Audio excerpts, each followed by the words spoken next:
आगामी 14 मार्च को आसनसोल और दुर्गापुर अदालत परिसरों में राष्ट्रीय लोक अदालत बैठेगी और इसे लेकर आज एक संवाददाता सम्मेलन किया गया। इस संवाददाता सम्मेलन के दौरान जानकारियां साझा की गई है। आगामी 14 मार्च এই বছরের প্রথম ন্যাশনাল লোক আদালত হবে। সেটা আসানসোল এবং দুর্গাপুরের যে কোর্ট আছে কোর্ট প্রিমাইসেসে লোক আদালত বসবে। লোক আদালত হলো, লোক আদালতের নামটা থেকে বোঝা যাচ্ছে যেটা মানুষের আদালত। এবং এই আদালতে কি, আদালতে জেনারেলি আদালতের সামনে উকিলবাবুরা মুভ করেন, উকিলবাবুরা সাবমিট করেন, কিন্তু লোক আদালতের ক্ষেত্রে সেটা দরকার পড়ে না। যার লোক আদালতে কেস থাকবে তাকেই তিনি নিজে এসে মুভ করতে পারবেন, নিজে এসে লোক আদালতের সামনে বলতে পারবেন। এবং এই লোক আদালতের মাধ্যমে যে সমস্ত কেসগুলো নিষ্পত্তি হয় সেগুলো কিন্তু একদিনেই নিষ্পত্তি হয়। কি কি কেস নিষ্পত্তি হয় লোক আদালতের মাধ্যমে? দু রকমের কেস আসে।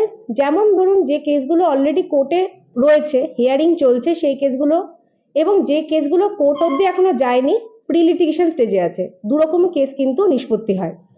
কোর্টে যে পেন্ডিং কেসগুলো আছে তার মধ্যে হলো জমি জমা সংক্রান্ত কেসেস, যেগুলো সিভিল কেস আমরা বলে থাকি, লোন সংক্রান্ত কেসেস, বা যেখানে মানি স্যুট আছে, যে কেউ কারোর কাছ থেকে ধার নিয়েছে, সেই কেস কোর্টে পেন্ডিং আছে, সেই কেসগুলো কিন্তু লোক আদালতে নিষ্পত্তি হয়। এছাড়াও ম্যাট্রিমোনিয়াল ডিসপিউট, যেগুলো যদিও বিবাহ বিচ্ছেদের কেস কিন্তু লোক আদালতে আসে না, এছাড়া যদি অন্য কোনো ম্যাট্রিমোনিয়াল ডিসপিউট থাকে, যেমন ধরুন ডোমেস্টিক ভায়োলেন্স অ্যাক্টের কোনো কেস আছে বা মেনটেনেন্সের কোনো কেস আছে, সেগুলো কিন্তু কোর্টে যদি পেন্ডিং থাকে লোক আদালতে এসে একদিনে সেই কেসগুলো ডিসপোজাল হয়। এই কেসগুলো কিভাবে ডিসপোজাল হয়? মীমাংসা করে ডিসপোজাল হয়। মানে লোক আদালতের সামনে দুজনই বসবে, তাদের দুজনের মধ্যে আলোচনা হবে এবং এই আলোচনা করে একটা সমাধান সূত্র বেরোবে, এবং এই সমাধান সূত্রে দুজনেই সই করবেন।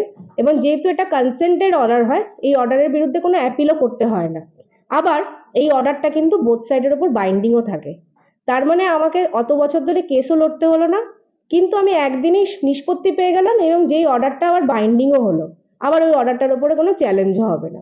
কারোর যদি কোনো ব্যাংকের কেসও যদি থাকে, তাহলে আমরা সেই কেসটারও কিন্তু নোটিশ পাঠাতে পারি সেই ব্যাংকে। মানে ব্যাংক যে নোটিশ পাঠিয়ে লোক ডাকবে তা নয়, কারোর যদি ব্যাংকের কেসও থাকে আমরা সেই কেসগুলো নিচ্ছি, সেই কেসটার নোটিশও আমরা ব্যাংকে পাঠাচ্ছি লোক আদালতের দিনকে।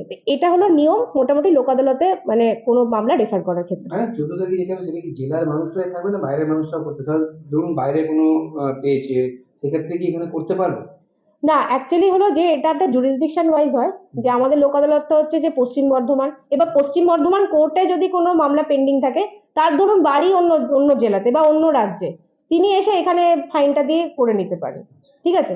কিন্তু কোর্টে মামলাটা যেটা আছে সেটা এইখানকার মধ্যে হতে হবে, বা পশ্চিম বর্ধমানের কোনো টিজির কাছে ওনার চালানের মামলা রয়েছে, ঠিক আছে, যেটা হয়তো কোর্ট অব্দি এখনো যায়নি, কিন্তু ওনার বাড়ি হয়ে আছে হয়তো বিহারের কোনো একটা জায়গায়, তিনি কিন্তু সেই দিনকে লোক আদালতের দিনকে তার কেসটা যদি আসানসোলের কোনো টিজির আন্ডারে থাকে বা দুর্গাপুরের কোনো টিজির আন্ডারে থাকে, সেই কেসটাতে উনি এসে কিন্তু চালান। চেষ্টা হতে হবে জেলার মধ্যে। হ্যাঁ, কিন্তু ওনারা ইয়ে পাবেন, মানে নোটিশ পাবেন। আবারও বলছি, লোক আদালতে কিন্তু অ্যাপিয়ার করার একটা যে আগে নোটিশটা পেতে হবে। নোটিশ না পেলে কিন্তু লোক আদালতে আমরা না, আগে আমরা কেসটা নেব, তারপরে করবো। নোটিশ না পেয়ে কিন্তু লোক আদালতে আসলে আমরা কেসটা নিতে পারবো না। आसनसोल से बिजू मंडल की रिपोर्ट, पीवीटीवी न्यूज़।